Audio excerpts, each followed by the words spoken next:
Welcome back. I've just finished watching day 2 of the Jennifer Crumbley trial. Absolute madness what's going on there. Now, for the people who do not know, this is Ethan Crumbley's mum. Ethan Crumbley, if you want to look up the case, he has been sentenced to life in prison without the chance of parole. Really horrific case in America, shot up a school. But the whole thing about the case, and this is what's really interesting, is his parents are both on trial, separate trials, for actually the son's crimes. And this is the first time in American history this has actually happened. So I have been absolutely gripped watching this. Now I'm a few days behind, so I've only just finished day 2. And I'm joining in and watching a watch along with a YouTuber who I really like in America called Mel. He's following the case, and yeah, it's been so interesting. So at the end of day 2, and what day 2 has been really about, there's been a lot of talk of the text messages shared between the mum and the son, the mum and the dad and the son, and all the stuff there.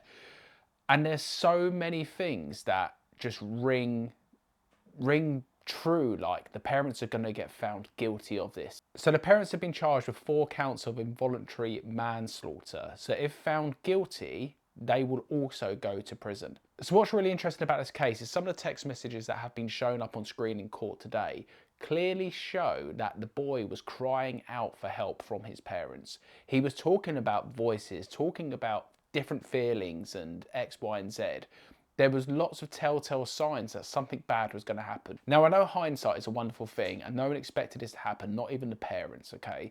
You know, no parent expects that when maybe their son or daughter is feeling a certain way and expressing that they're going to go and kill people at school. But some of the telltale signs were clearly there. And again, what was talked about in court today was a drawing that Ethan had made the day of the shooting. And the school had seen this drawing, okay? They had gone in for a meeting with the school, and after around 40 minutes or so, stormed out of the meeting, had no interest. The school wanted the parents to take Ethan home that day, the day he shot up the school. So there's lots of signs there where things could have been stopped, things could have maybe been a bit different, and that is what the case has been about on day 2. Lots of CCTV, and when I watch these cases, I love seeing the CCTV of how things happened. And they also showed lots of CCTV of Ethan at a shooting range with his mum. And remember, it's his mum being put on trial at the moment. The dad's going to come at a further point. But there's lots of videos of the mum at the shooting range with the son, knew openly about the gun. There was text messages about having jokes about the gun, and at one point Ethan was caught in school looking up ammunition, and they sent the mum a voicemail and the mum kind of laughed it off, joked about it. Lots of signs where things could have been prevented here. So it's only day 2, but where I am at the moment, I think she's going to be found guilty at this stage. Now, lots more is going to come out over the next couple of days of the trial. In fact, there is talk that Ethan might actually be called upon to come and give evidence himself. Now, this might happen, it might not, because he's actually going to potentially be appealing his own case, and he's lawyered up and they've told him not to speak because it could affect his case. So whether that happens, I'm not sure. But also, she, Jennifer Crumbley, is going to actually go and give evidence herself. She's going to sit up on the dock herself and give evidence on this as well. Other things that have been quite fun about this trial, and I said I've been hooked for over 16 hours over the last couple of days watching day 1 and 2.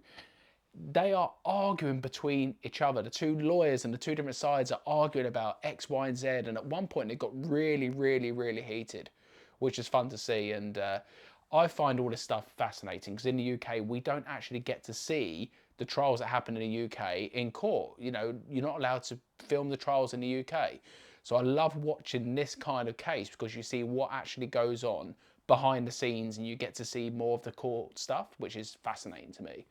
But anyway, let me know. I just wanted to come on and talk to you guys about what I'm thinking of the trial so far. Let me know your thoughts. Do you think the parents will be found guilty? What do you think about this whole case as a whole? And would you like me to come back maybe in a couple more days with another recap once I've watched a bit more? And would you like me to potentially cover this case in a full video on the channel in the future? Because I'm going to be doing case studies on the channel. I'm going to be doing some more court stuff. Going to be doing some lives in the future as well. So let me know what you would like to see, but most importantly, let me know what you think of this case. Absolutely horrific. 4 people killed. Terrible. But this case has me gripped right now. Let me know in the comments, and I'll see you very soon.